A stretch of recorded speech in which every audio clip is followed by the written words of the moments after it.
Recording is on. ঠিক আছে, স্ক্রিনটা শেয়ার করে দিই।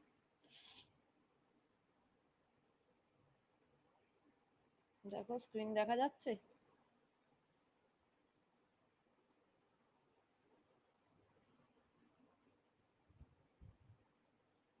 আমরা আগের দিন পড়েছিলাম ইউনিট 3টা আমাদের কমপ্লিট হয়ে গেছে, আর দিকে ইউনিট 6টাও পুরো কমপ্লিট হয়ে গেছে। ইউনিট 4 এর যে পোর্শনটা বাকি ছিল সেটা হচ্ছে ট্রান্সফরমারের উপরে টাইপ টেস্ট, রুটিন টেস্ট কি কি করা হয় এবং তার কিছু স্পেশাল টেস্ট করা হয় পারফর্ম, সেগুলো আমরা আজকে পড়ব। তো টাইপ টেস্ট, রুটিন টেস্ট জিনিসটা কি আমি আগেও বলেছি, অনেকবারই বলেছি, কালকে পড়াতে গিয়েও বলেছি। তো সেক্ষেত্রে আজকে ট্রান্সফরমারের উপরে কি কি টাইপ টেস্ট হয় এবং রুটিন টেস্ট হয় সেগুলো আমরা দেখব, এবং তার সাথে স্পেশাল হয় সেগুলো দেখব।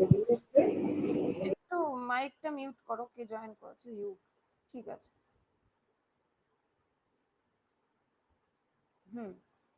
আর কিছু স্পেশাল টেস্টের মধ্যে যেমন ইনসুলেশন রেজিস্ট্যান্স, পোলারাইজেশন ইন্ডেক্স, তোমার ডিএআর টেস্ট, এগুলো আমরা পড়বো আজকে। তো ফার্স্টে যেটা দেখবো যে টাইপ টেস্ট আমরা বলেছিলাম যে যেটা করা হয় ম্যানুফ্যাকচারার সাইটে, মানে যেখানে আমরা যেখান থেকে কিনবো সেখানে যে যে টেস্টগুলো করা হয়, মানে একটা লট ধরে মেশিনের ওপরে যে টেস্টগুলো পারফর্ম করা হয় নর্মাল টেস্ট, সেগুলো হচ্ছে টাইপ টেস্টের আন্ডারে পড়ে, যেটা ট্রান্সফরমারের উপরেও অ্যাপ্লিকেবল। তো type test of a transformer or any equipment, মোটরও হতে পারে, জেনারেটর হতে পারে, যে কোনো machine is done in any sample of the entire production lot and confirms main and basic design criteria of the production lot. আর routine test হচ্ছে যে যেটা আমাদের কনজিউমার প্রিমিসেসে হয়, যখন আমরা কিনে আনবো তারপরে যে টেস্টগুলো করা হয় সেগুলো হচ্ছে routine test, carried out on each and every unit manufactured. Some special test of a transformer is done as per customer requirement, যেটা আমাদের কনজিউমার প্রিমিসেসে করা হবে, সেই টেস্টগুলো হচ্ছে special test for operating condition of checking এর জন্য এই টেস্টটা করা হচ্ছে। Measurement of harmonic of no load current and dissolve gas analysis test, আরো এক্সট্রা যে টেস্টগুলো সেগুলো আস্তে আস্তে আমরা দেখব। তো ফার্স্টে যেটা আরো কিছু example of type test and routine test রয়েছে, আমরা আগেও পড়েছি টেস্টিং এ, যখন আমি পড়িয়েছিলাম, তো সেখানে কি কি টেস্ট করা হয় না, ট্রান্সফরমারের ওয়াইন্ডিং এর রেজিস্ট্যান্স টেস্ট করা হয়, টার্নস রেশিও টেস্ট করা হয়, প্রত্যেকটা ওয়াইন্ডিং এর টার্নস, যেমন যদি আমাদের নেম প্লেটে যে টার্নস রেশিও বলা আছে সেটা আদৌ অপারেটিং কন্ডিশনে সেই টেস্টটা সেম আছে কিনা সেটার জন্য আমাদের ভোল্টেজ রেশিও টেস্ট বা টার্নস রেশিও টেস্ট পারফর্ম করা হয়। ট্রান্সফরমারের ভেক্টর গ্রুপ টেস্ট করা হয় এবং ইনসুলেশন রেজিস্ট্যান্স টেস্ট, সেটার মধ্যে পোলারাইজেশন ইন্ডেক্স এবং ডিআর টেস্ট যেটা বললাম সেটাও করা হবে। Dielectric test, temperature rise test, যেটা সব মেশিনেই করা হয়ে থাকে, কমন টেস্ট, কারণ মেশিন যখন রানিং কন্ডিশনে থাকে তখন অপারেশন অবস্থায় থাকে তখন তার মধ্যে কারেন্ট ফ্লো হয়, এবং তার জন্য যেহেতু রেজিস্ট্যান্স রয়েছে আমাদের ওয়াইন্ডিং এর মধ্যে বা কোরের একটা স্পেসিফিক রেজিস্ট্যান্স থাকে, সেই রেজিস্ট্যান্সের জন্য টেম্পারেচার রাইজ টেস্টও করা হয়। আর oil pressure test on transformer to check against leakage, pass joint and gaskets, এই টেস্টগুলো পারফর্ম করা হয় জেনারেলি টাইপ আর রুটিন টেস্টের আন্ডারে, এই টেস্টগুলো পড়ে। তাহলে ট্রান্সফরমারের টাইপ অ্যান্ড, যেমন আমি ইন্ডাকশন মোটরের টাইপ অ্যান্ড রুটিন টেস্ট কিছু পার্টিকুলার টেস্ট বলেছিলাম, ঠিক সেরকমই ট্রান্সফরমারের টাইপ অ্যান্ড রুটিন টেস্ট দিলে এই কটা পয়েন্ট কিন্তু লিখবে এবং সেটাকে একটু ডিটেইলে লিখতে হবে। এবার হচ্ছে ডিজলভ গ্যাস অ্যানালিসিস টেস্ট। এবার এই ডিজলভ গ্যাসটা কি, যে ট্রান্সফরমার যে অয়েলটা ইউজ করা হয় সেটা যখন ময়েশ্চারাইজড হয়, বাইরে থেকে অ্যাটমসফেরিক এয়ার আসে, তো সেই অয়েলের মধ্যে অনেক অন্যান্য ধরনের গ্যাসও কিন্তু ডিজলভ থাকে বা ইমপিউরিটিস ডিজলভ থাকে। তো সেই ডিজলভ গ্যাস অ্যানালিসিস টেস্টের মাধ্যমে আমরা ওই যে এক্সট্রা ইমপিউরিটিস বা অন্যান্য আদার গ্যাস আছে সেগুলোকে আলাদা করার জন্য এই টেস্টটা পারফর্ম করা হয়, ঠিক আছে, একটা স্পেশাল কিট দিয়ে। এবং আলাদা যে অন্যান্য যে গ্যাসগুলো প্রবেশ করেছে অয়েলের মধ্যে, সেই গ্যাসগুলোকে টেস্ট করার জন্য আলাদা আলাদা ডিটেক্টর থাকে, সেই ডিটেক্টরগুলো আমরা আস্তে আস্তে দেখব। তো এখানে যেটা বলেছে যে dissolved gas analysis is the study of dissolved gas in insulating fluid such as transformer oil. Transformer oil এরই আমরা এই dissolved gas analysis করব. Insulating materials within transformer and electrical equipment break down to liberate gases within it unit. The distribution of these gases can be related to the type of electrical fault and rate of gas generation can indicate the severity of fault. মানে ট্রান্সফরমারের যে অয়েলটা রয়েছে তার মধ্যে যখনই impurity প্রবেশ করছে তখন তার যে কোয়ালিটি অফ অয়েল সেটা কিন্তু ফল করছে, তার মধ্যে তার যে ইনসুলেটিং প্রপার্টি সেটা ফল করছে, তার যে কুলিং প্রপার্টি সেটা ফল করছে। কারণ একটা পিওর অয়েল আর একটা ইমপিওর অয়েল তার মধ্যে নিশ্চয়ই ফারাক থাকবে এবং সেই ফারাকটাকে ডিটারমাইন করার জন্যই এই ডিজলভ গ্যাস অ্যানালিসিস করা হচ্ছে। এবং যেটা এই ইম্পিউরিটিস ঢোকার জন্য গ্যাসের প্রপার্টিটা পুরো চেঞ্জ হচ্ছে এবং নতুন গ্যাস জেনারেশন হচ্ছে, যার কারণে ফল্টের সিভিয়ারিটি কিন্তু মারাত্মক হয়ে যাচ্ছে, বেড়ে যাচ্ছে। DGA usually consist of 3 step. Sampling, প্রথমে স্যাম্পল নেওয়া হবে এবং তার এক্সট্রাকশন করা হবে, দেন অ্যানালিসিস করা হবে। Since 3 gases can reveal the faults of a transformer, they are known as fault gases. খুব স্বাভাবিক। They are formed in transformer oil due to natural aging and as a result the fault inside the transformer. Formation of fault gases is due to oxidation, vaporization, insulation, decomposition. এবার কিভাবে এই প্রসেসটা করা হয় সেটা একটু বর্ণনা করা হয়েছে। প্রথমে একটা অয়েল স্যাম্পল টিউব নেওয়া হয় যেটা দিয়ে ট্রান্সফরমারের ভেতর থেকে অয়েলটাকে এক্সট্রাক্ট করা হয়। Retain and transport the sample of oil in the same condition as it is inside, যেমন ভেতরে ছিল সেই অনুযায়ী স্যাম্পলটাকে বাইর করা হলো। A transformer with all fault gas dissolved in it, এবং সেই যে গ্যাসটা যে অয়েলটা নেওয়া হলো তার মধ্যে কিন্তু সমস্ত ফল্ট গ্যাসগুলো থাকতে হবে, তবেই আমরা ডিটারমাইন করতে পারবো, ডিফারেন্সিয়েট করতে পারবো যে কোনটা ফল্ট গ্যাস এবং কোনটা তোমার পিওর। তো এটা যে প্রসেসে করা হয় সেটা হচ্ছে ক্রোম্যাটোগ্রাফিক অ্যানালিসিস। সেই প্রসেসটার নাম হচ্ছে chromatographic analysis. Is a method of separating the different gases. The gases are injected into the chromatograph and transported through a column. The column selectivity retards the sample gases and they are identified as the travel past a detector at different times. A plot of detector signal versus time is called the chromatogram. এবার আমরা তো একটা reading নেব না, এইভাবে 3-4টে reading নেওয়া হবে এবং সেখানে দেখা হবে যে কতগুলি আলাদা ফল্ট গ্যাসেস রয়েছে, সেটার একটা ডিটেক্টর সিগন্যাল ক্রিয়েট করতে হবে, যে সিগন্যালের ভার্সেস টাইমের রেসপেক্টে সেটা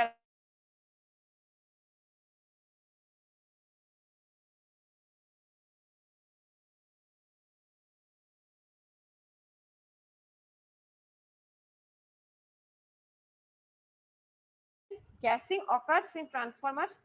দেয়ার আর সেভারাল কি তৈরি সেগুলো আমরা দেখব। যে কিছু অ্যাটমসফেরিক গ্যাস তৈরি হচ্ছে যেমন hydrogen, nitrogen, oxygen. Oxides of carbon তৈরি হচ্ছে যেমন কার্বন মনোক্সাইড, কার্বন ডাইঅক্সাইড, এগুলো সবই হচ্ছে আমাদের এই ফল্ট গ্যাসের মধ্যে রয়েছে।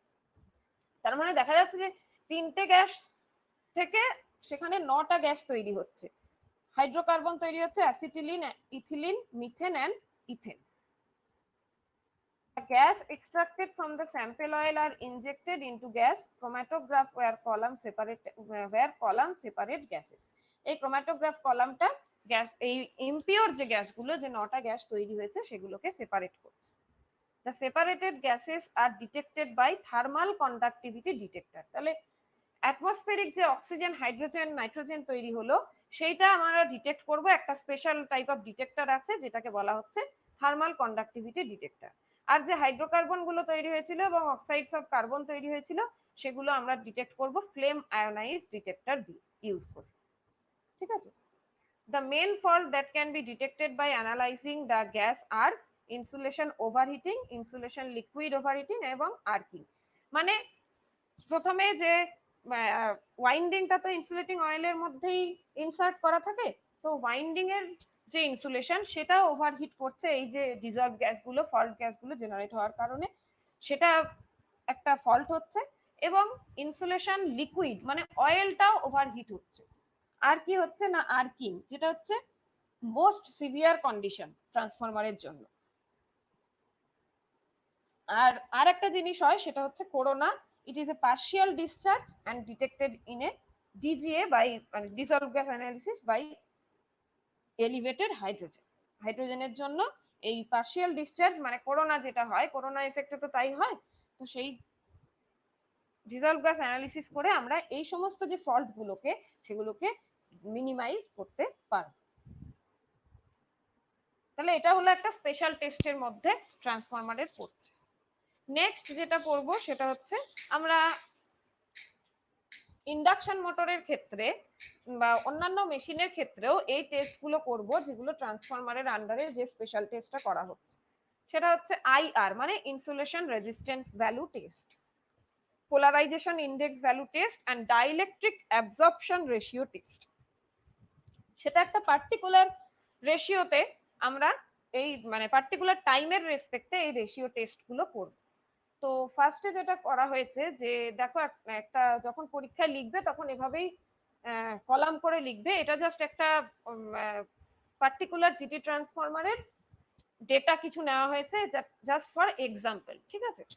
কোন একটা প্ল্যান্টের জিটি ট্রান্সফরমার রয়েছে, তার আইআর ভ্যালু, তার কত ভোল্টেজ অ্যাপ্লাই করে এই আইআর ভ্যালুগুলো পেয়েছি এবং কত ভোল্টেজ অ্যাপ্লাই করে তার ডাইইলেকট্রিক অ্যাবজর্পশন রেশিও পেয়েছি এবং পোলারাইজেশন ইন্ডেক্স পেয়েছি, সেটার একটা কলাম বানানো হয়েছে। তো high voltage to low voltage মোডে একটা নেব, হাই ভোল্টেজ টু গ্রাউন্ডে নেব এবং লো ভোল্টেজ টু গ্রাউন্ডে নেব।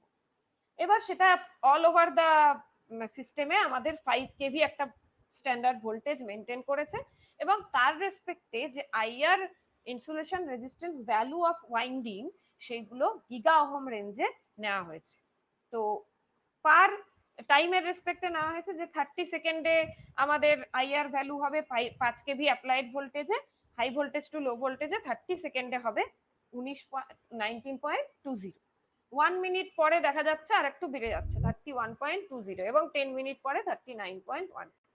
সেরকম ডাইইলেকট্রিক অ্যাবজর্পশন রেশিওটা 1.63, 1.25। এইভাবে আমরা হাই ভোল্টেজ টু গ্রাউন্ড এবং লো ভোল্টেজ টু গ্রাউন্ডে একই ভোল্টেজ অ্যাপ্লাই করে আমরা IR value of in giga ওহমে পাবো। এবার হচ্ছে যে পোলারাইজেশন ইন্ডেক্স, আমি আগের দিনে বলেছিলাম যে resistance value in 10 second divided by resistance value in 10 minute in 1 minute, তাহলে R10 divided by R1, PI is equal to R10 divided by R1, মানে রেজিস্ট্যান্স ভ্যালু ইন 10 সেকেন্ডে কত এবং 1 সেকেন্ডে কত তাদের রেশিও করলেই আমি পোলারাইজেশন পাবো। আচ্ছা, কেউ কিছু বলছো? হয়ে গেল, কেউ কিছু বলছো?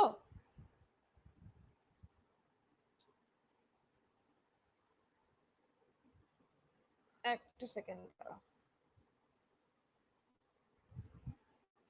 ঠিক আছে, তো নেক্সট আমরা চলে যাব। হ্যাঁ, তাহলে হচ্ছে আর দিয়ে আর যেটা ডাইইলেকট্রিক অ্যাবজর্পশন রেশিও, সেটা হচ্ছে রেজিস্ট্যান্স ভ্যালুই নেব 60 সেকেন্ডে, 1 মিনিটে আর হাফ মিনিটে, তাদের রেশিও করে আমরা ডাইইলেকট্রিক অ্যাবজর্পশন রেশিও পাবো। নেক্সট হচ্ছে স্টেপ ভোল্টেজ রেশিও। এটাও এক ধরনের মানে স্টেপে স্টেপে আর কি ভোল্টেজ অ্যাপ্লাই করা হবে এবং সেটা ইম্পালস রেসপন্সেরও আমরা করতে পারি। স্টেপ রেসপন্সের আমরা এখানে দেখিয়েছি ওই পার্টিকুলার ট্রান্সফরমারটা, যেটার আমি আগে পিআই তার পোলারাইজেশন ইন্ডেক্স টেস্ট, তার ডিএআর টেস্ট এবং তার আইআর টেস্ট আমরা করলাম। সেই একই ট্রান্সফরমারের এখানে স্টেপ ভোল্টেজ রেশিও টেস্ট করা হয়েছে, যার রেসপেক্টে আইআর ভ্যালু এখানে দেখানো হয়েছে ইন গিগা ওহমে। তো 1 কিলো ভোল্টের রেসপেক্টে একটা আইআর ভ্যালু, 2 কিলো ভোল্টের রেসপেক্টে এইভাবে 5 কিলো ভোল্ট অব্দি high voltage to low voltage নেওয়া হয়েছে। সেম ভাবে হাই ভোল্টেজ টু গ্রাউন্ডে 5 কিলো ভোল্ট অব্দি নেওয়া হয়েছে এবং লো ভোল্টেজ টু গ্রাউন্ডেও 5 কিলো ভোল্ট অব্দি নিয়ে তার রেসপেক্টে কত আইআর ভ্যালু সেটা দেখানো হয়েছে। তাহলে এটা হচ্ছে স্টেপ ভোল্টেজ টেস্ট। দেখো অলমোস্ট প্রত্যেকটারই কিন্তু সেম রয়েছে, সেম থাকতে হবে, খুব একটা বেশি হেরফের হবে না, তাহলেই বুঝতে হবে যে ট্রান্সফরমারটা ওকে আছে, ওকে অপারেটিং কন্ডিশনে আছে। এবং যদি এগুলো ডিফারেন্ট ভ্যালু হয়ে যায়, অনেকটা বেশি করে ভ্যারি করে তাদের ভ্যালুগুলো, তখন কিন্তু বুঝতে হবে ট্রান্সফরমারের মধ্যে কিছু একটা অ্যাবনর্মালিটি এসছে। নেক্সট হচ্ছে ভোল্টেজ রেশিও টেস্ট। এই ভোল্টেজ রেশিও টেস্টটাই হচ্ছে আমাদের টার্নস রেশিও টেস্ট। মানে একটু আগেই যেটা বললাম যে ট্রান্সফরমারের ওয়াইন্ডিং, যখন আমি একটা ট্রান্সফরমার দোকান থেকে কিনছি তার তো রেটিং থাকবে, তার তো স্পেসিফিকেশন থাকবে। তো সেই স্পেসিফিকেশনের মধ্যে ফ্রিকোয়েন্সি থাকে, তার হাই ভোল্টেজ লো ভোল্টেজটা থাকে, তার টার্নস রেশিও থাকে যে 1:10 বা 1:15 হোয়াট এভার ইট ইজ। তো সেই অনুযায়ী, নেম প্লেট অনুযায়ী যখন অপারেশন করবে, ট্রান্সফরমারটা যখন রানিং কন্ডিশনে থাকবে, তখন তার ট্রান্স রেশিওটা কি আদৌ 1:15 আছে সেটা চেক করার জন্য কিন্তু এই ভোল্টেজ ট্রান্স রেশিওটা টেস্ট করা হয়। তো সেটা একটা স্পেশাল টেস্টারের মাধ্যমে করা হয়, যে টেস্টারটার নাম হলো the transformer turns ratio tester. Transformer turns ratio tester, TTR। তো এটা কি না, এটা একটা এসি লো ভোল্টেজ টেস্ট, লো ভোল্টেজে করা হয়, which determines the ratio of high voltage winding to all over windings at no load. The turns ratio test is performed on all taps of every winding. Low voltage high voltage প্রত্যেকটা winding এর turns এর ratio test করাই হচ্ছে এই voltage ratio test বা turns ratio test. এটা এই special tester দিয়ে করা হয়। Voltage is applied on H marked leads and measured of the X marked lead by the test set. এবার আমরা টেস্ট সেটের ছবিটা দেখব কিরকম হয় দেখতে এই টার্নস রেশিও টেস্টারটা। ঠিক আছে, তো এরকম একটা ডিভাইস রয়েছে যেটার মধ্যে একটা তোমার হাই ভোল্টেজ টেস্ট লোড যেটা আমরা এইচ দিয়ে ডিনোট করেছি, এবং একটা লো ভোল্টেজ টেস্ট লোড যেটা এক্স দিয়ে ডিনোট করেছি। দুটো এরকম প্রোব থাকে, সেই প্রোবের মধ্যে ওয়াইন্ডিং কে আমরা এরকম কতগুলো কানেক্টর দিয়ে কানেক্ট করে সেখানে আমরা এই যে এখানটায় দেখতে পাচ্ছ, এখানে এই ডিসপ্লেতে দেখাবে যে এটা কত রেশিওতে আছে, আদৌ কি নেমপ্লেটের সাথে এর রেশিও ম্যাচ করছে অর নট, সেটা আমরা চেক করব। যদি ম্যাচ না করে তাহলে আমাদের আবার ট্রান্সফরমারকে ওভারহল করে সেই ট্রান্স রেশিও টেস্ট করে চেক করতে হবে। আর আদারওয়াইজ যদি দেখা যায় যে সেই সেটাকে প্লাস মাইনাস মানে 5% কে আমরা রিল্যাক্সেশন দিয়ে, হয়তো একটু ডিফারেন্ট হতে পারে, সেটা প্লাস মাইনাস 5% রিল্যাক্সেশন দেওয়া হয়, এবং সেই রিল্যাক্সেশন দিয়ে যদি দেখা যায় যে সেটা অলমোস্ট কাছাকাছি এর রেটিং এর যা রেটিং এ দেওয়া আছে তাই দেখাচ্ছে এখানে ডিসপ্লেতে, তাহলে আমরা বুঝবো transformer is okay.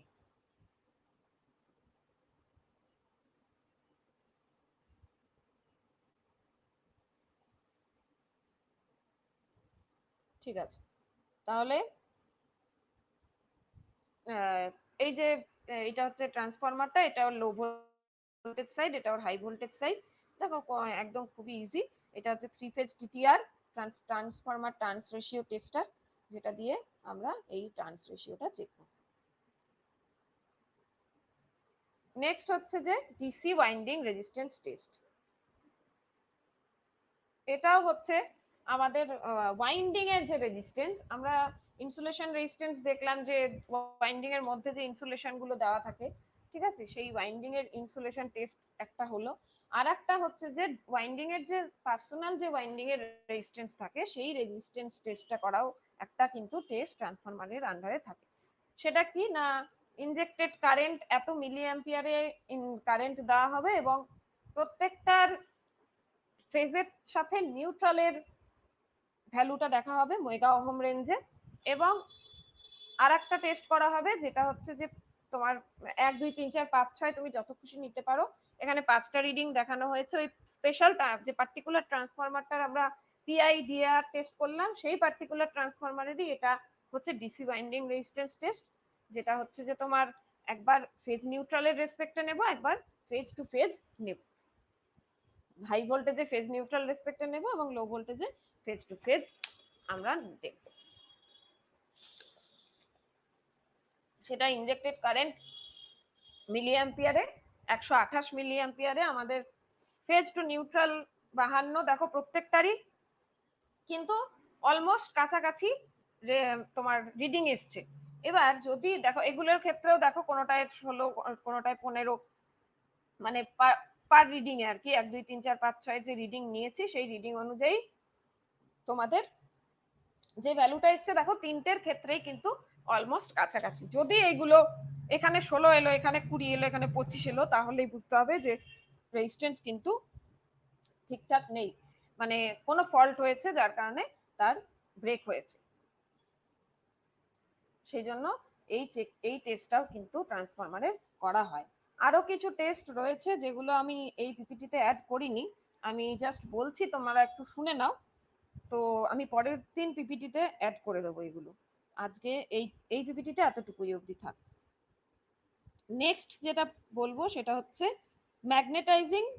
Magnetic balance set, মানে ফেজের আর নিউট্রালের অ্যাক্রসে ভোল্টেজ দেওয়া হবে, ঠিক আছে, R N Y N B N, এবং তার অ্যাক্রসে সেই ম্যাগনেটিক ব্যালেন্স করার পর সেই ভোল্টেজটা Y N B N B N R N R R N Y N এইভাবে আমরা চেক করব। টোটালটা মানে সাপোজ ধরো যে অ্যাপ্লাইড ভোল্টেজ 231, ঠিক আছে, 230 আর আর এন এর রেসপেক্ট।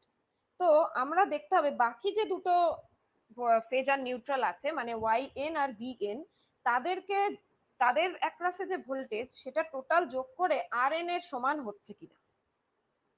মানে একটা ফেজের যে ফেজ আর নিউট্রালের যে ভোল্টেজ, বাকি দুটো ফেজ আর নিউট্রালের যে দুটো রিডিং, সেই দুটো রিডিং এর যোগফলটা একটা ফেজ আর নিউট্রালের সমান হচ্ছে কিনা।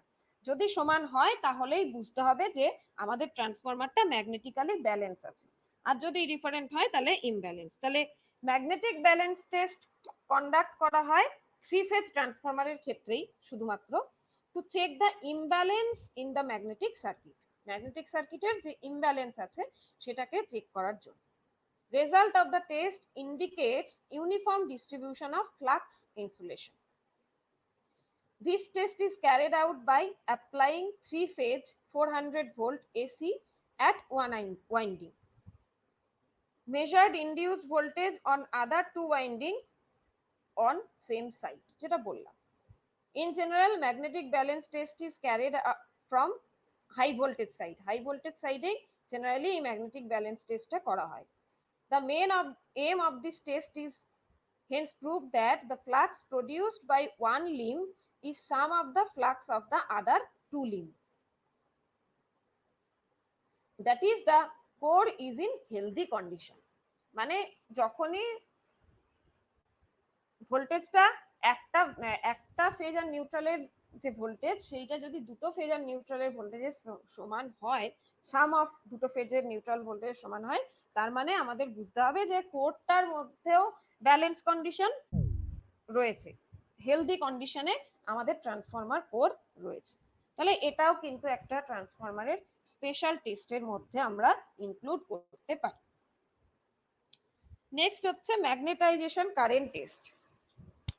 তো magnetizing current test of transformer perform করা হয় to locate the defect in the magnetic core structure, shifting of winding, failure in winding turns insulation or problem in tap changers. তাহলে কোরের যে স্ট্রাকচার, আমরা generally transformer core silicon steel use করে থাকি, সেই কোরের যে পার্টিকুলার যে তার স্পেসিফিকেশন, যে লো হিস্টেরেসিস লস হতে হবে, লো এডি কারেন্ট লস হতে হবে, এই পার্টিকুলার ক্রাইটেরিয়া গুলো যদি একটা কোর মেনটেন না করে, যদি কোরের মধ্যে ম্যাক্সিমাম অ্যামাউন্ট অফ লসেস হয়, তাহলে অবভিয়াসলি সেখানে তার এফিসিয়েন্সি কমে যাবে। তাহলে কোরের স্ট্রাকচারটাকে এমন ভাবে তৈরি করতে হবে যাতে করে তার এই লস গুলোকে মিনিমাইজ করা যায়।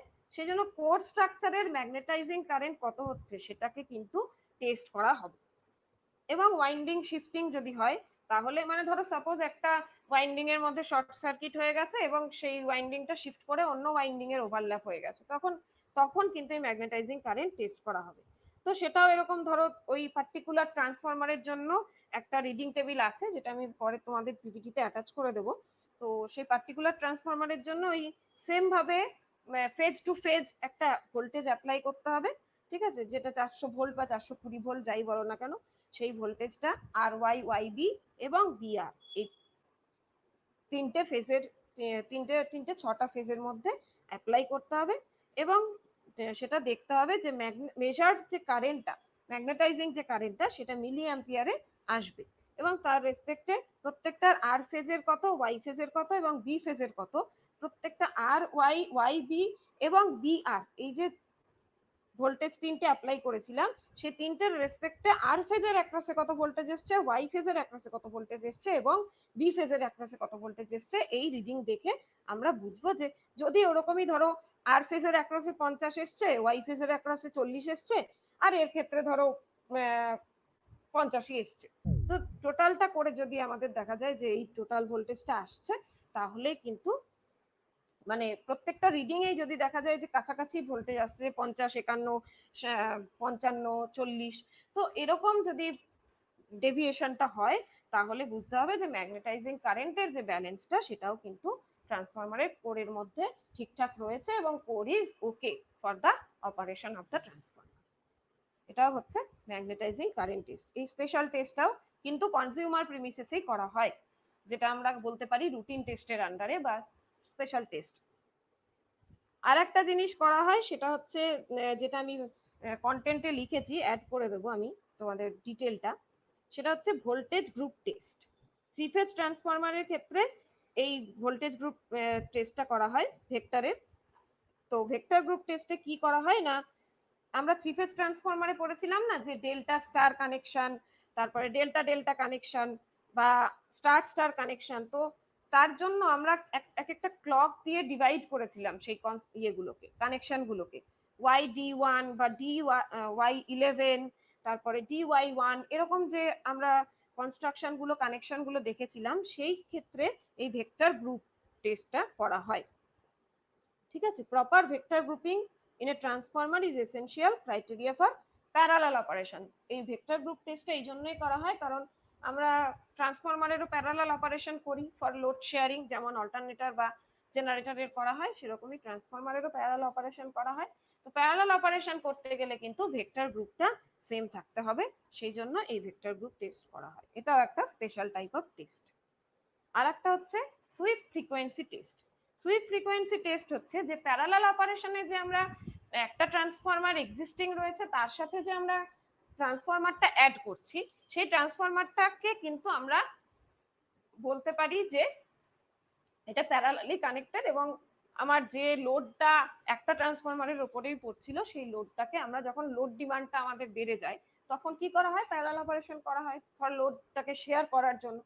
তো সেই সময় ফ্রিকোয়েন্সি টেস্ট করা হয়, মানে প্রত্যেকটা মেশিনের ইন্ডিভিজুয়াল তাদের ফ্রিকোয়েন্সি রেসপন্স আছে। যেমন প্রত্যেকটা মানুষের সিগনেচার যেমন আলাদা আলাদা হয়, সেরকম এই ট্রান্সফরমারেরও কিন্তু ফ্রিকোয়েন্সি রেসপন্স কিন্তু আলাদা আলাদা। সেই টেস্টটা আমাদের এই সুইপ ফ্রিকোয়েন্সি টেস্টে করা হয়। তো ফ্রিকোয়েন্সি রেসপন্স অ্যানালিসিস করার জন্য এই টেস্ট করা হয়। এটা একটা powerful and sensitive method of testing the mechanical integrity of the transformer course, windings and frames. In power transformer, every electrical network has a unique frequency response. যেটা বললাম, that is called হচ্ছে আমাদের signature বলতে পারো অথবা fingerprint বলতে পারো, প্রত্যেকটার ইউনিক কিন্তু ফ্রিকোয়েন্সি রেসপন্স রয়েছে। এটা হলো আমাদের সুইপ ফ্রিকোয়েন্সি টেস্ট। তো এই প্রত্যেকটা টেস্ট করার পর দেখা গেছে যে ট্রান্সফরমারের যে আমরা পার্টিকুলার যে ট্রান্সফরমারটা নিয়েছিলাম একটা প্লান্টের, সেই ট্রান্সফরমারটার যে আমি ভ্যালুগুলো দেখিয়েছি, সেটার রেজাল্টে আমাদের একটা কনক্লুশন ড্র করতে হবে যে তার পিআই রেশিও, তার ডিএআর ভ্যালু, তার আইআর ভ্যালু, তার তোমার কি বলবো ম্যাগনেটাইজিং কারেন্টের ভ্যালু, সুইপ ফ্রিকোয়েন্সি ভ্যালু, এগুলো অ্যানালিসিস করার পর একটা রেজাল্ট যেটা বের করতে হবে যে আইআর, পিআই এবং ডিএআর ভ্যালুস প্রত্যেকটাই হচ্ছে নর্মাল রয়েছে, যেটা আমাদের এক্সপেক্টেড ছিল, ডিজায়ার্ড ছিল, সেটাই রয়েছে।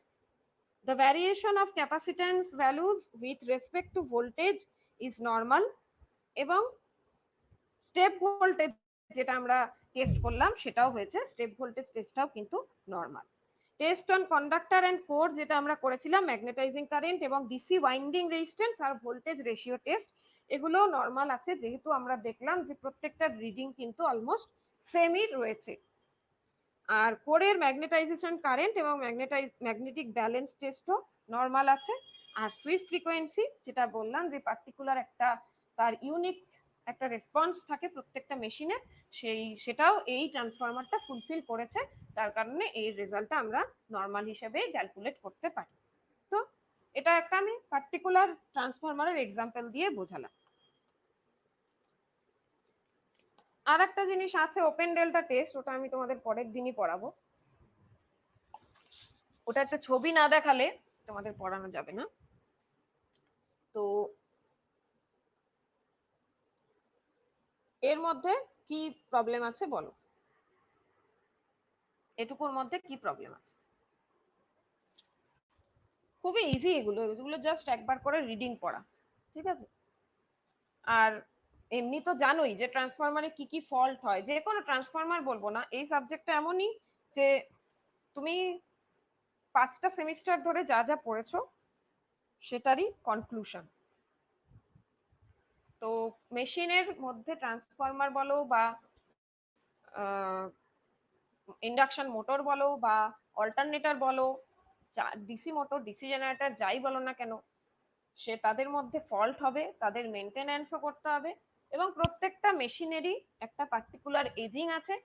একটা অপারেশনের পর মেশিন বলো, মানুষ বলো, যাই বলো না কেন, বা যে কোনো থিংস বলো, জিনিস বলো, প্রত্যেকেরই একটা পার্টিকুলার এজ আছে। তো সেই এজিং অবধি তার কাজ করার ক্ষমতা থাকে, এবং তার সেই পার্টিকুলার এজের পর সে কিন্তু কাজ করার ক্ষমতা হারিয়ে ফেলে। তো মেশিনের ক্ষেত্রেও সেটা অ্যাপ্লিকেবল। এজিং এর জন্য বিভিন্ন ধরনের ফল্ট মেশিনের মধ্যে হয়ে থাকে, তার জন্য মেনটেন্যান্স করতে হয়। মেনটেন্যান্স যত ভালো থাকবে মেশিনের, তত তার লংজিভিটি অফ অপারেশন কিন্তু বৃদ্ধি পাবে। তো এই হচ্ছে এই সাবজেক্টটার মূল বক্তব্য। বলো এখানে কিছু কোনো সমস্যা? আলমগীর, সুবীর, পীযূষ, শুনতে পাচ্ছ? হ্যাঁ ম্যাম। হ্যাঁ, কোনো অসুবিধা আছে? না ম্যাম। এক্সামে যেটা আসবে সেটা হচ্ছে যে ওই মেনটেনেন্স শিডিউল গুলো যেগুলো পড়িয়েছি, মেনটেনেন্স শিডিউল গুলো খুব ভালো করে পড়বে। ট্রাবল শুটিং চার্ট, এগুলো ছাকা নাম্বার, ঠিক আছে? মানে কোনো থিওরি তো সেভাবে নেই যে প্যারাগ্রাফ ওয়াইজ থিওরি, এগুলো জাস্ট চার্টের মতন আছে, তো সেই জন্য পড়াটাও সুবিধা। তো ওই মেনটেনেন্স চার্ট আর ট্রাভেল শুটিং চার্ট যেগুলো আছে সেগুলো ভালো করে দেখবে। আর কি কি ফল্ট মেশিনের মধ্যে হয়, parallel operation of alternator, parallel operation of transformer, বিভিন্ন ধরনের ট্রান্সফরমার অয়েলের যে test, acidity, flash point, sludge, তারপরে তোমার আরো কি কি টেস্ট ছিল, ক্র্যাকেল। তো এই ধরনের যে টেস্টগুলো রয়েছে এই টেস্টগুলো পড়বে। আজকে যেটা পড়ালাম ডিসলভ গ্যাস অ্যানালিসিস, এটা খুবই ইম্পর্টেন্ট টেস্ট ট্রান্সফরমার অয়েলের জন্য, কারণ ট্রান্সফরমারের মেন ভূমিকাটা পালন করে হচ্ছে ট্রান্সফরমার অয়েল। তো সেটার যদি ইমপিওর থাকে, সেটা যদি ফল্টি থাকে, তাহলে ট্রান্সফরমারের অপারেশন করা খুবই কঠিন হয়ে দাঁড়াবে। সেই জন্য অয়েলটাকে চেক করা, অয়েলের এই জন্যই এতগুলো টেস্ট অয়েলের পারফর্ম করা হয়, ঠিক আছে? একটা পার্টিকুলার ইন্টারভালে এই অয়েলের টেস্টগুলো পারফর্ম করা হয়। আর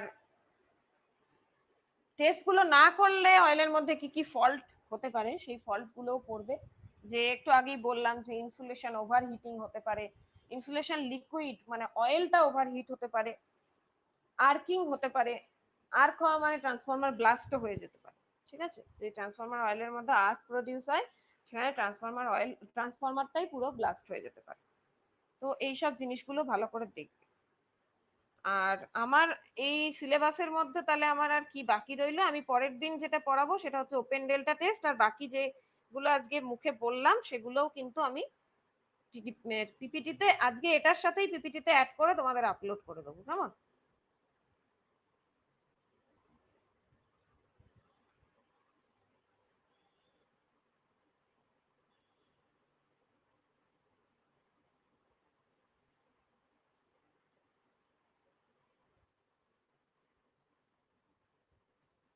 দেখো ইউনিট 3 এর সবটাই হয়ে গেছে, ইউনিট 4 এর যেটুকু বাকি ছিল, এই যে winding voltage withstand test, impulse voltage, মানে ওই যে স্টেপ ভোল্টেজ স্টেপ, যেটা স্টেপ ভোল্টেজ টেস্ট যেটা করলাম সেটারই impulse voltage withstand test, temperature rise test, অয়েলের ওয়াইন্ডিং এর different method of determining temperature rise back to back test. আর যেটা বাকি রয়েছে সেটা হচ্ছে open delta test, IR test, impedance voltage test, induce over voltage withstand, এগুলো সব হয়ে গেছে। Preventive maintenance, routine maintenance of distribution transformer, এটা আমি প্রিভেন্টিভ মেইনটেনেন্স রুটিন মেইনটেনেন্সের যে চার্টটা দিয়েছি ট্রান্সফরমারের জন্য, দেখবে পিপিটিতে দেওয়া আছে, সেটাই হবে, ঠিক আছে, ওইটা পড়ে নেবে। তাহলে ইউনিট 4ও কিন্তু কমপ্লিট, জাস্ট এইটুকু বাকি আছে ওপেন। নেক্সট হচ্ছে testing and maintenance of insulation, classification of insulation material. এটার একটা ভালো নোটস দিয়েছি, নোটসটা পড়বে, পড়ানো হয়েছে, তোমরা সেদিনকে ক্লাস করোনি, অনলি সোমা আর নয়ন ছিল ওই ক্লাসে। Factors affecting life of insulating material, খুব সুন্দর নোটস দিয়ে দিয়েছি। Method of measuring temperature of internal parts, winding machine, applying current, এই জিনিসটা পড়ানো হয়নি, এই জিনিসটা আমি পরের দিনের পিপিটিতে অ্যাড করব। Properties of good transformer oil, list of agent contaminates the insulating oil, procedure of following test of oil, এই টেস্টগুলো প্রত্যেকটা তোমাদের দিয়েছি আমি। Protection of electrical insulation during the period of inactivity, methods of cleaning insulation covered with, আচ্ছা এই পোর্শনটুকু 5.7, 5.8 আর 5.3, এই তিনটে জিনিস বাকি আছে। এই ইন্টারনাল হিটিং আর ভ্যাকুয়াম ইমপ্রেগনেশনও পড়ানো হয়ে গেছে, দেখবে নোটসে আছে। আর ইউনিট 6 তো হয়েই গেছে, তাহলে আমার পোর্শনের সিলেবাস কিন্তু অলমোস্ট কভার, ঠিক আছে। আর অ্যাসাইনমেন্ট তো দেওয়া হয়নি, অ্যাসাইনমেন্ট দিয়েছি না কালকে তোমাদের, আলমগীর? হ্যাঁ ম্যাম। হ্যাঁ তুমি ম্যাম কালকে না ম্যাম, পরশু দিনকে কয়েকটা কোশ্চেন লেখাচ্ছিলেন ওইটা। ওইটাই। ও তুমি আমাকে ওই কোশ্চেনের ফটোটা তুলে পাঠিয়ে দেবে তো, আমি আমার কাছেও রেখে দেবো। আর আচ্ছা আর একটা কথা বলে দিচ্ছি, সেটা হচ্ছে যখন তোমরা এই অ্যাসাইনমেন্টটা লিখবে তখন অ্যাসাইনমেন্টের সাথে কোশ্চেনটা প্রথম পেজে রাখবে। যখন তোমরা ফাইলটা বানাবে না, পিডিএফ ফাইলটা, প্রথমে কোশ্চেনটা রাখবে ফার্স্ট পেজে, ঠিক আছে, তারপরের পেজে আনসার গুলো রাখবে, এবং যে ফাইল নেমটা করবে সেই ফাইল নেমটাতে কিন্তু নিজের নাম, রোল নাম্বার বা রেজিস্ট্রেশন নাম্বার যাই আছে সেটা লিখবে, এবং সাবজেক্টটার নাম ইআইএমটি অ্যাসাইনমেন্ট 1 এইভাবে লিখবে, ঠিক আছে। ইআইএমটি যদি অত বড় না লিখতে পারো, অ্যাসাইনমেন্ট ASGN বলে 1 দিয়ে দেবে, ঠিক আছে। এরকম ভাবে ফাইল নেম হবে, নেম, রেজিস্ট্রেশন নাম্বার, অ্যাসাইনমেন্ট 1 ইআইএমটি, প্রত্যেকের যেন ফাইল নেম সেম থাকে, কারণ ফাইল নেমটা যদি ঠিকঠাক না লেখো আমি কিন্তু খুঁজে পেতে আমার অসুবিধা হবে। নাম, রেজিস্ট্রেশন নাম্বার আর সাবজেক্টের নাম আর কত নাম্বার অ্যাসাইনমেন্ট। আর কোশ্চেনটা আমাকে একটু আলমগীর ফটোটা পাঠিয়ে দেবে, আমাকে ফটো তুলে, কেমন? Okay ma'am. ঠিক আছে, আর কেউ কিছু বলবে? সুবীর, সুবীর কোনো সমস্যা আছে? না ম্যাম, সমস্যা নেই, এবার পড়তে হবে হ্যাঁ একদম, এগুলো একটু আরেকবার একটু বলুন, নেম, রেজিস্ট্রেশন নাম্বার, তারপর কি? নেম, রেজিস্ট্রেশন নাম্বার, সাবজেক্ট ইআইএমটি, আচ্ছা সাবজেক্টের সব। নামটা ইআইএমটি লিখে রাখো, তোমাদের তো ইআইএমটি আমি নিই, হুম। ইআইএমটি হাইফেন দিয়ে বা আন্ডারস্কোর দিয়ে অ্যাসাইনমেন্ট 1, মানে প্রত্যেকটাই আন্ডারস্কোর দিয়ে দিয়ে লিখবে, name underscore, registration number underscore, তোমার সাবজেক্ট নেম আন্ডারস্কোর হচ্ছে অ্যাসাইনমেন্ট 1। একটু সবাইকে এটা সার্ভে করে দেবে, কনভে করে দেবে মেসেজটা, ঠিক আছে। তোমাদের যে আলাদা গ্রুপ আছে সেই গ্রুপে একটু বলে দেবে। আর দেখো মোটামুটি এই সপ্তাহটা টাইম দিচ্ছি, পরের সপ্তাহে বৃহস্পতিবার নাগাদ আমি কিন্তু অ্যাসাইনমেন্ট গুলো সবার এসছে কিনা চেক করব। আস্তে আস্তে লেখো, বেশি কিছু দিইনি, ছোট্ট অ্যাসাইনমেন্ট আছে। আর যদি কোনো সমস্যা হয় নোটস পড়তে গিয়ে আমাকে পরের দিন ক্লাসে বলবে, আমি আবার বলে দেবো, ঠিক আছে। এমনি কি এই সাবজেক্টটা কি কঠিন লাগছে নাকি?